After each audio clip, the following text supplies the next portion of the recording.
Hello guys, magluluto tayo ng pancit bihon or canton. Yan.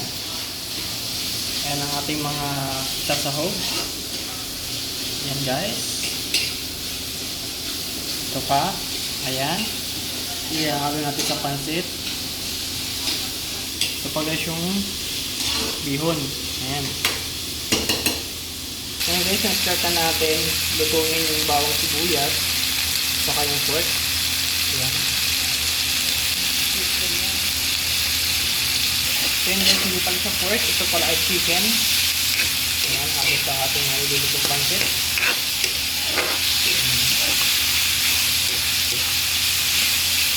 Ito natin maluto guys. So yun guys, malapit ang maluto ang chicken. Alright. Mabang-mabang lang tayo.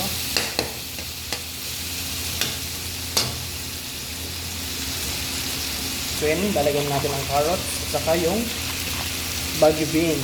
Ayan. Tapos haluhaluin natin. Ayan po. Shoutout po sa mga magluluto ng pancit ngayong araw.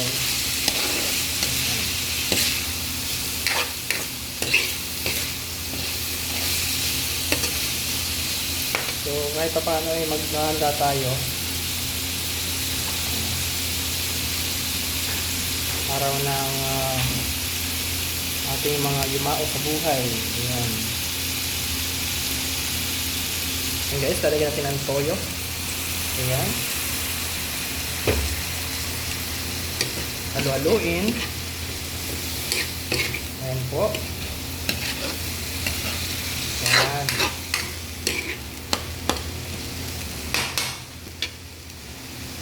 Sunod, lalagyan natin yung repolyo. Ayan guys.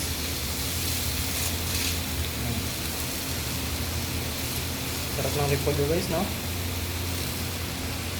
Sarap pag maraming sahog na gulay yung ating pancit. Ayan, halaluin natin.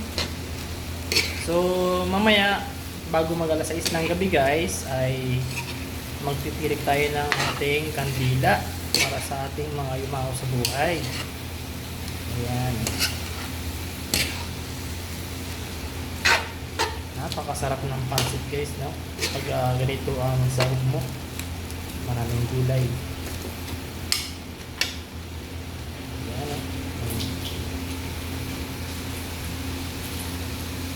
Ayan, nilagyan natin ang Norse seasoning. Ayan. Yan po ang Norse seasoning guys. Alright. At halu-halu ulit. Ayan siya guys.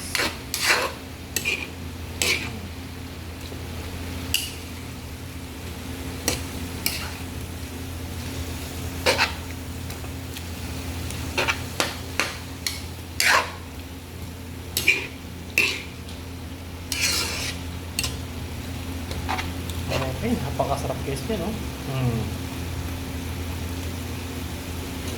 Alam nyo guys, maganda rin itong pang negosyo, yung pancit, no? Lalo na kung marami ang sahog ng yung nilulutong pancit, ba? Yan ang gusto ng mga bumibili. Yan, no? Sarap magnegosyo guys ng pancit, no? Ayan siya. So yun guys, malapit ang maluto at isusunod natin namin yung canton at saka yung bihon. Ayan. So yun guys, luto na ang ating repolyo, carrots, bagu beans, pork. Ayan, yung pork or chicken. Alright, sunod natin yung canton at saka yung bihon. Ito guys yung sabaw na pinagtanggalan ng ating nilutong gulay. Ayan. So ayan, dinagdagan natin ng tubig ang ating lulutuing canton at bihon. Siguro mga 2 baso. Ayan. Okay. So ayan guys, hindi natin na ipakita yung mga nilagay na ingredients na nor, bitchin at saka yung paminta. Ayan. So ayan, nilagyan ulit natin ng toyo guys. Guys, nilagyan natin ng oyster sauce. Oyster sauce, baka naman. Ayan guys, sumukulo na. Ilalagyan natin ng kanton. Ayan siya.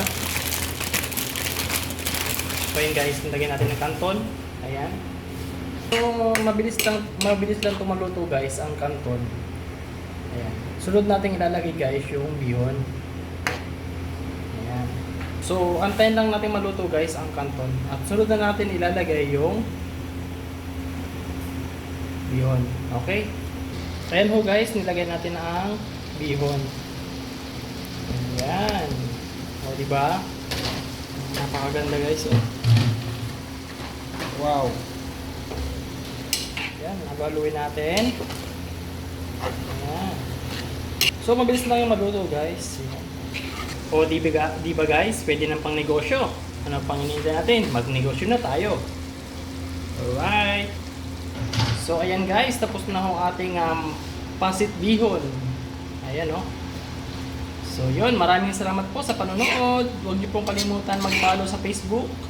And then paki-subscribe na po sa aking YouTube channel, Lasso Moto. Paki-like and paki-share na rin po para lagi kayong updated sa mga panibagong video na i-upload natin. Alright, maraming salamat. Ride safe. God bless everyone. Bye-bye.